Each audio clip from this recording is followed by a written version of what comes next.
Brock Lesnar has made a shock WWE return. WWE Hall of Famers shoot on Raw 30, and the reason behind the scrapped steel cage match from last night's Raw has been revealed. Yes, it was Raw 30 last night. Lots of happenings going on, both behind the scenes and on camera as well, Ross. The biggest news on camera, I think, is obviously the return of Brock Lesnar. Yes, Bobby Lashley was taking on Austin Theory for the United States Championship. Then Bobby Lashley just gets out this table. Some buggery happens with the table. This leads to a double down spot, and Brock Lesnar's down to the ring. He takes down Bobby Lashley. Then he takes down Austin Theory. He puts him through the table. Then does a second F5, doesn't he? And he sort of spins him, but makes him land on Bobby Lashley to get the pinfall for Austin Theory, which means that I reckon Brock Lesnar's turned heel there, obviously. Because he's helped Austin Theory. But then was Lashley a heel as well? Oh, it's very confusing. I don't know who's what in the US Shades title of grey in the division. World Wrestling Federation. Absolutely. I think this is going to... Well, Brock Lesnar is now going to get a US title shot against Austin Theory. The speculation online seems to be that Brock Lesnar will win that match, and that'll set up a rubber match, a third decider between I him. think this is the third one, because me and Tom predicted the WrestleMania 39 card yesterday on the channel. It's live now. I made an arse of myself because I didn't take into account the real news stories of the day. Tom did, and I think that they've done two, and this would be the third one at WrestleMania. This would be the rubber match at WrestleMania. The between Lesnar and Lashley. Yes. That's assuming that Lesnar beats Austin Theory. Why am I acting? Although you could have Lashley cost Lesnar the match if you don't want him to. You could have him run in and cause a DQ if you don't want to take the belt off Austin Theory, I suppose. Yeah. Although is it more of a draw? Brock Lesnar as US champion would be weird and different. It'd be nice. Yeah. Be different. Be nice. Fair Drop him enough. down the card, make him pay his dues and all that sort of stuff, you know. Also, just after Raw, I believe, the Bella Twins, WWE Hall of Famers, the Bella Twins, took to Instagram Live. There was a bit of a weird situation in the build-up to Raw 30 where they were announced for it, but then towards the end of last week, I believe, they were pulled from the adverts and replaced with other people. And Brian Alvarez, has been speculating. The impression I get, he says, is that they didn't like what they were supposed to do on the Raw show, so they didn't go. They went on Instagram Live. They're getting ready for a night out on the town by the looks of it, or just been on a night out on the town. They're all, do you see? They were all like... Just the bombastic nature, I reckon they've just had a night on the town. You Right, get a bit braver, don't you, when you've had a little whoo-hoo. They've been on a night out on the town, and then they've gone on Instagram Live anyway, and they've said, basically criticised WWE, saying that they're scared of mentioning certain women's names. They mentioned specifically Mercedes Moné. She's too over, they say. Too over, or Sasha Banks, as she was formerly known, and Saraya, formerly known as Paige as well, said those women are too over. One of them chimes in as well and kind of goes, the Bella Twins, the women's revolution. I don't like the positioning of the Bella Twins of themselves as intrinsic figures in the women's revolution. Hey, Nikki alongside Bella. Paige and Sasha Banks. In 2015, she's a Nikki great Bella's wrestler. reign was fantastic. Oh, she's a great She wrestler. held that title with great cavorka. But I always see the Bella Twins as kind of, not through any fault of their own necessarily, but I always see them as symbols of the WWE status quo at the time, which was then smashed by the women's revolution, not as pioneers alongside, although WWE do like to try and do what they've done here and try and hold them up as figureheads. I reckon Nikki Bella was part of the turn, mate, because her 2015 reign, Jack, she was like Harley Race. But one of the main gripes appears to be sort of the lack of representation of the women's evolution on last night's Raw. They were saying, like, if you don't do what they say you have to do, they won't use you. So they've obviously they've gone against the orders of the company somewhere down the line. They just weren't happy with what was presented on Raw last night, I guess. I've not seen the full episode yet. Was a lot of women's evolution representation? I guess there wasn't. Well, we'll talk about one of those later on in this video, one of the reasons that they could possibly be annoyed. Another thing Melter was saying that the Bella Twins haven't really, they've always been kind of company professionals, and he said they wouldn't be, I think he mixed his metaphor slightly. I think he said they wouldn't be high on my bingo list or something like that of people, you know what he means? Of They wouldn't be low on his totem pole. They wouldn't be, they wouldn't be. The low bit's the best bit. They wouldn't be his usual suspects for people to go out and shoot on WWE, I suppose. So it seems like there's been some sort of disagreement there, which could possibly, we don't know, but could be linked to their lack of appearance on the show.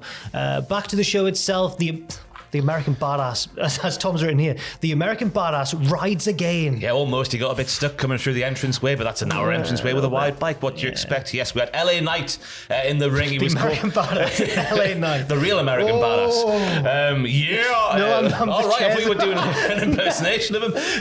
He was in the ring calling out any legends, and then down comes The Undertaker. We get the bong and the purple lights to start with. Then American Badass by Kid Rock kicks in. Down he comes to the ring. LA Knight finds his his way up the ramp. Then the lights go off again. Bray Wyatt then is behind LA Knight, and then he's like, and then he goes back down at the ring. Undertaker goozles LA Knight, but then doesn't hit a choke slam because I don't know if he's been cleared to. I assume not. His knees are sore, probably.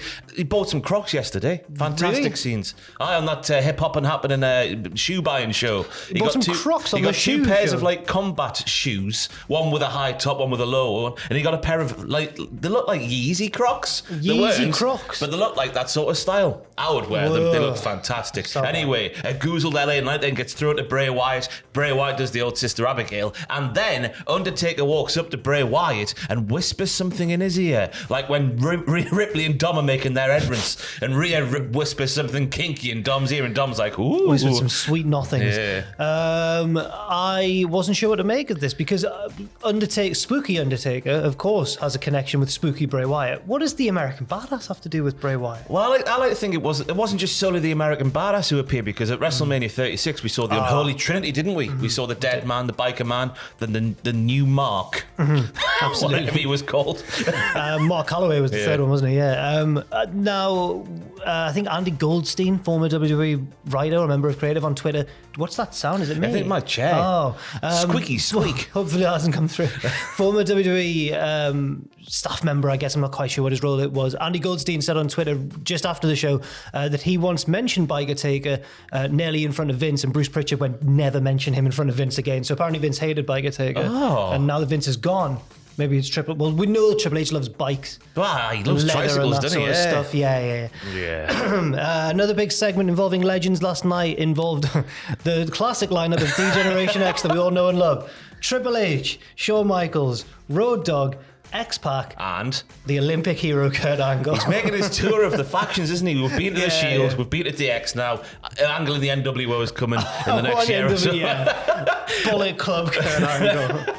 But this leads, well, they're doing some, old man humour, aren't they? Farts and noises and all that sort of stuff. Then Imperium come down and say that you're a bunch of arseholes. You've made a mockery of this great sport we call professional wrestling. And of course, because they're all old men and they can't really fight, can they? They bring out Seth Rollins. They're like, I just wish there was someone who could take you on in a fight. Seth Rollins appears. Then Sean Waltman's like, Seth Rollins is all alone. I just wish there was a tag team that could help Seth Rollins take you Imperium boys down. Down come the Street Profits. Then eventually Kurt Angle gets made the special guest referee, and a lovely red, white and blue number, it must be said. He peeled it off and he had it on ready to go.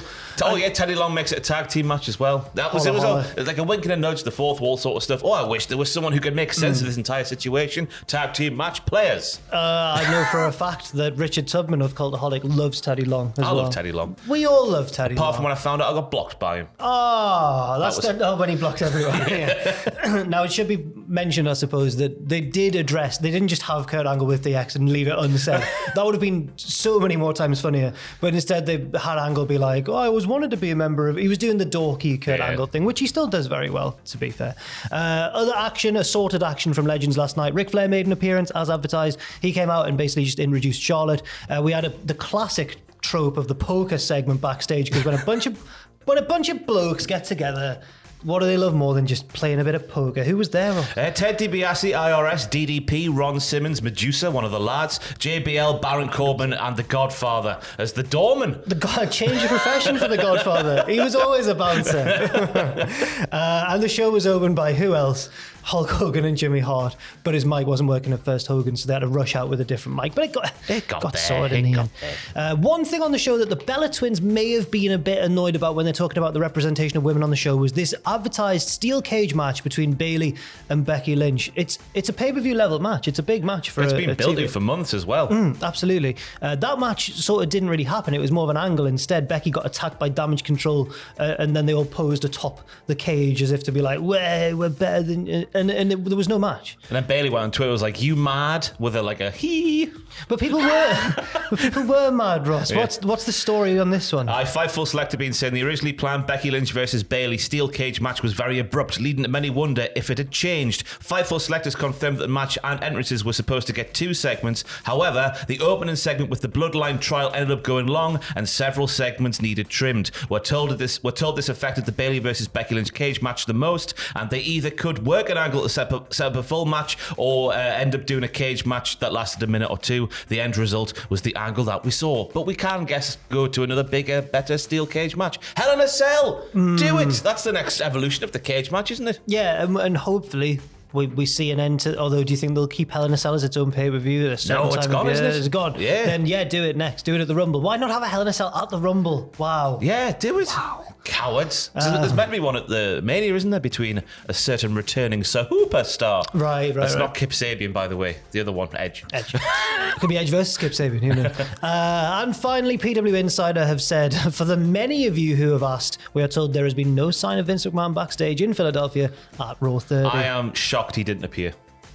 Just On to screen. Go 2 fingers up to the world. He did it during the summer, didn't he? On multiple occasions. Started coming out to introduce the show for no reason. For no reason whatsoever. Just to stick his fingers up at the entire situation. But PW Insider, they're saying that he wasn't there at all, on or off camera. Anyway, thank you very much for watching this news video. We will be back later on with more wrestling news as well. Leave your thoughts and opinions in the comment section down below, and we'll see you very soon.